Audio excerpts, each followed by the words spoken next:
Salut tout le monde, avez-vous déjà ressenti cette petite voix intérieure, cette intuition, qui essaie de vous dire quelque chose? C'est de cela dont nous allons parler aujourd'hui. Voyez les choses de cette façon si vous étiez sincèrement convaincu de tenir entre vos mains un véritable diamant sans défaut.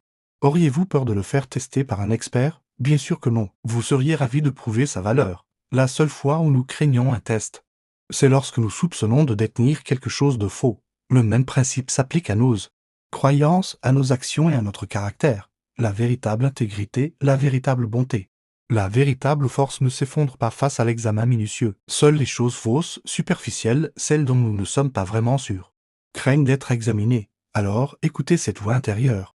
Votre conscience, laissez-la vous guider et être votre juge suprême. Il connaît la différence entre un vrai diamant et une imitation bon marché.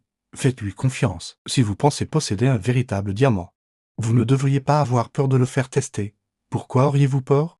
Seules les choses fausses craignent d'être examinées, et le seul juge qui compte vraiment est votre propre conscience, cette voix intérieure qui vous dit ce qui est juste. Maintenant, parlons de la Bible. La plupart des gens ne lisent pas réellement la Bible. Ils l'entendent dans les sermons lors des études bibliques, ou peut-être de la part de leurs parents. Ils reçoivent des extraits, des versets choisis qui correspondent à un message particulier, et c'est bien.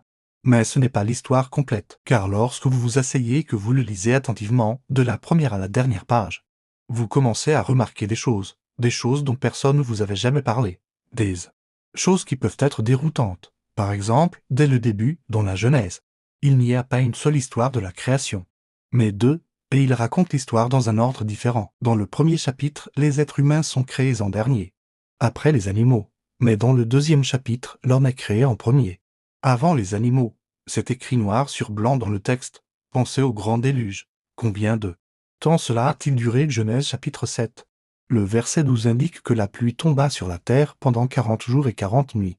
C'est assez simple, mais quelques versets plus loin, au verset 24, il est dit que les eaux ont recouvert la terre pendant 150 jours. Alors, lequel est ce? 40 jours ou 150? La Bible semble indiquer les deux. Ou prenons l'exemple de l'histoire de Joseph vendu comme esclave, une histoire classique et poignante. Mais la Genèse semble incapable de s'accorder sur l'identité de ceux qui l'ont réellement vendu. Le chapitre 37 raconte que ses frères allaient le vendre à des Ismaélites. Mais, ensuite, quelques lignes plus loin, il est dit qu'un groupe de Madianites de passage a sorti de la fosse et l'a vendu aux Ismaélites, en Égypte. Et puis, un peu plus loin, l'histoire revient aux frères qui racontent à leur père qu'ils l'ont vendu. Alors, s'agissait-il des frères ou des Madianites? C'est un élément fondamental de l'histoire. Et le texte lui-même semble contradictoire. Maintenant, laissez-moi être très clair sur un point. Il ne s'agit pas de simples erreurs de traduction qui se seraient accumulées au fil du temps. Il ne s'agit pas non plus de versets manquants qui auraient été perdus. Ils sont tous là, dans le texte hébreu original, dans toutes les versions de la Bible que l'on peut trouver aujourd'hui.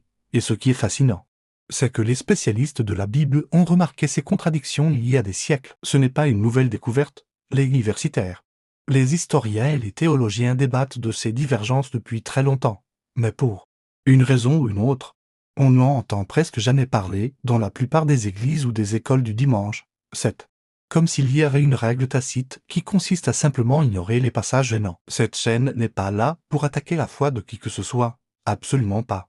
L'objectif est l'inverse, lui donner les moyens d'agir grâce à la connaissance. Nous sommes là pour faire ce que la plupart des gens ne font pas. Nous lisons la Bible attentivement, ligne par ligne, et nous ne faisons pas l'impasse sur les passages qui nous laissent perplexes. Nous examinons ce que le texte dit réellement, et non pas seulement ce qu'on nous a dit qu'il disait. Nous explorons le contexte historique, les différents auteurs, et les raisons pour lesquelles ces variations pourraient exister.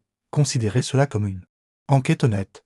Nous examinons le diamant au microscope pour apprécier sa véritable complexité, et non pour le briser. La Bible est l'un des livres les plus influents, complexe et profond jamais écrit. Elle a façonné des civilisations et inspiré des milliards de personnes. Ne mérite-t-il pas d'être compris dans son intégralité? Avec toutes ses complexités et ses apparentes incohérences, ces prétendues contradictions ne sont pas des problèmes à dissimuler, ce sont des indices. Ce sont des fenêtres ouvertes sur l'esprit des écrivains de l'Antiquité et sur le monde dans lequel ils vivaient. Ils racontent une histoire encore plus riche et plus humaine que celle que vous avez peut-être déjà entendue.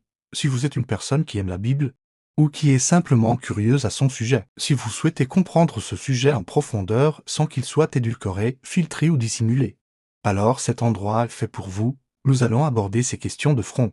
Avec respect et une véritable soif de vérité, nous allons examiner les preuves et vous laisser juger si vous êtes prêt à entreprendre un voyage honnête à travers les Écritures. Pour voir le texte tel qu'il est réellement, alors je vous invite à rejoindre notre communauté.